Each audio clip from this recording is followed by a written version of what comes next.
Hello. നമ്മളപ്പോൾ ഇന്ന് വെക്കാൻ പോകുന്നത് പരിപ്പില്ലാതെ കുമ്പളങ്ങ കറി എങ്ങനെയാണെന്നാണ് കേട്ടോ. അപ്പോൾ ഞാൻ കുമ്പളങ്ങ ഇവിടെ കഴുകി ഫസ്റ്റ് ഒരു തവണ കഴുകി പിന്നെ ഇതിന്ന് കഴുകി വാരി ചീഞ്ചട്ടിയിലോട്ട് ഇടുവാണ് കേട്ടോ.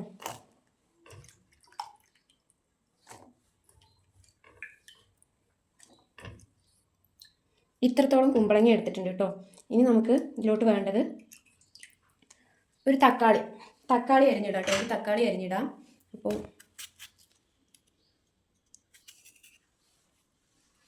ഒരു തക്കാളി അരിഞ്ഞിടുന്നുണ്ടേ.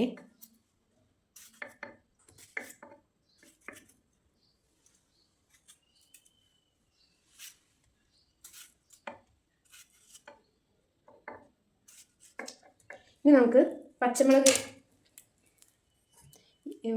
അരിഞ്ഞിടാം കേട്ടോ. നമ്മുടെ പാകത്തിന് ആവശ്യത്തിനുള്ള എരിവിന് ആവശ്യത്തിനുള്ള പച്ചമുളക് അരിഞ്ഞിടാം കേട്ടോ. അപ്പോൾ ഞാനിവിടെ 1 2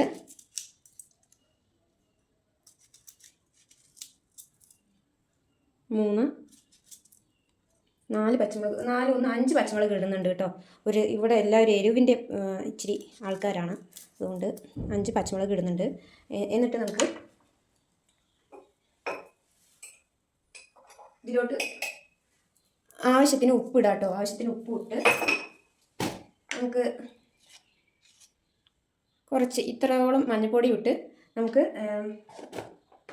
ഇത് പാകത്തിനുള്ള വെള്ളം ഒഴിച്ചിട്ട് നമുക്ക് വേവിക്കാൻ വെക്കാം കേട്ടോ. ഇനി നമുക്ക് ഇതിലോട്ട് ആവശ്യത്തിനുള്ള വെള്ളം ഒഴിക്കാം കേട്ടോ. നമുക്ക് ഇത് വേവാൻ വേണ്ട വെള്ളം എത്രയെന്ന് പറഞ്ഞാൽ അത് ഒഴിക്കാം കേട്ടോ. ഇത് ഇത്രയും മതിയാവും. എന്നിട്ട് വെള്ളം ഒഴിച്ചിട്ട് മഞ്ഞൾപ്പൊടി അവരവരുടെ ആവശ്യത്തിന് ഇടുക കേട്ടോ. അപ്പോൾ ഇത്രയും വെള്ളം മതി. എന്നിട്ട് ഇത് വേവാൻ വയ്ക്കുക. ഞാനിത് അടുപ്പത്തോട്ട് വെച്ചിട്ടുണ്ട്. ഇനി അതൊന്ന് ഒരു പാത്രം എടുത്ത് മൂടി വയ്ക്കാം. ഇത് ഇവിടെ കിടന്ന് വേവട്ടെ. അപ്പോഴത്തേക്കും നമുക്ക് ഇതിലൊഴിക്കേണ്ട അരപ്പ് റെഡിയാക്കാം കേട്ടോ.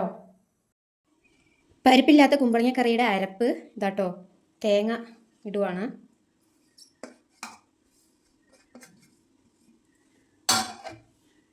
തേങ്ങൻ്റെ ഒപ്പം 2-3 അല്ലി വെളുത്തുള്ളി ഇടുന്നുണ്ട് കേട്ടോ. 2 അല്ലി ഇട്ടാലും മതി. വെളുത്തുള്ളി ടേസ്റ്റ് ഇഷ്ടമുള്ളവർ 2 അല്ലി ഇടുക. പിന്നെ നമുക്ക് പ്രധാനമായിട്ട് വേണ്ടത് ജീരകം. നല്ല ജീരകം അല്ലെങ്കിൽ ചെറിയ ജീരകം എന്നൊക്കെ പറയും കേട്ടോ. പെരുംജീരകമല്ല, നല്ല ജീരകം ചെറിയ ജീരകം എന്നൊക്കെ പറയും. സാദാ ജീരകമില്ലേ, ഈ സാദാ ജീരകം ഇത് കേട്ടോ. ഇത് കുറച്ച് ഇടുക.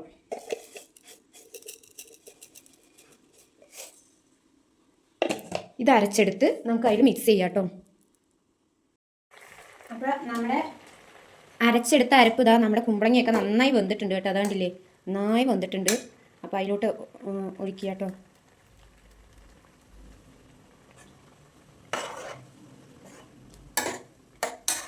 തിക്നെസ് പോലുള്ളവർ വേണ്ടവർ അധികം വെള്ളം ഒഴിക്കാണ്ടിരിക്കുക. ഇതിലുള്ളതൊക്കെ ഒന്ന് കലക്കി ഒഴിക്കുക കേട്ടോ.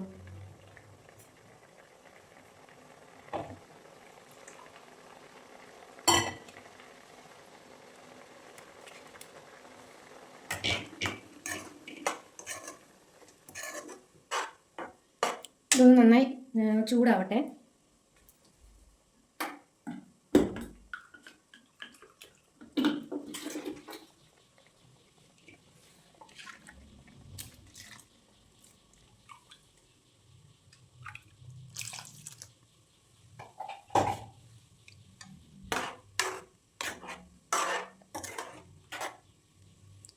നമ്മുടെ കറി ഇനി ഒന്ന് നന്നായി തിളച്ച് ചൂടായി, തേങ്ങ അരച്ചതും കൂടി ഒന്ന് ചൂടായി കിട്ടിക്കഴിഞ്ഞാൽ നമുക്ക് കടുക് വറുത്ത് പൊട്ടിക്കാം കേട്ടോ.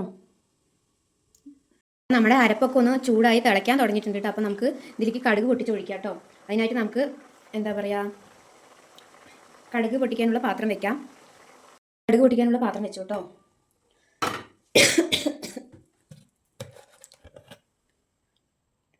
നമുക്ക് എണ്ണ ഒഴിച്ചു കൊടുക്കാം. കടുക് പൊട്ടിക്കാനുള്ള എണ്ണ.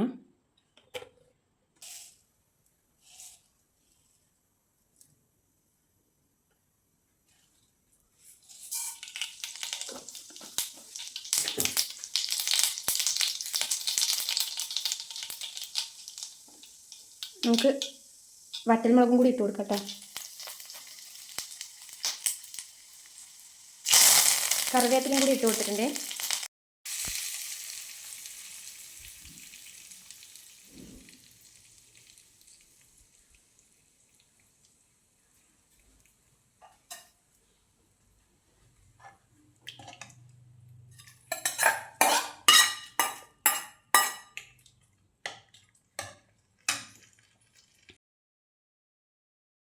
സിമ്പിൾ കറിയാണ്, എല്ലാവരും ഒന്ന് ട്രൈ ചെയ്ത് നോക്കുക.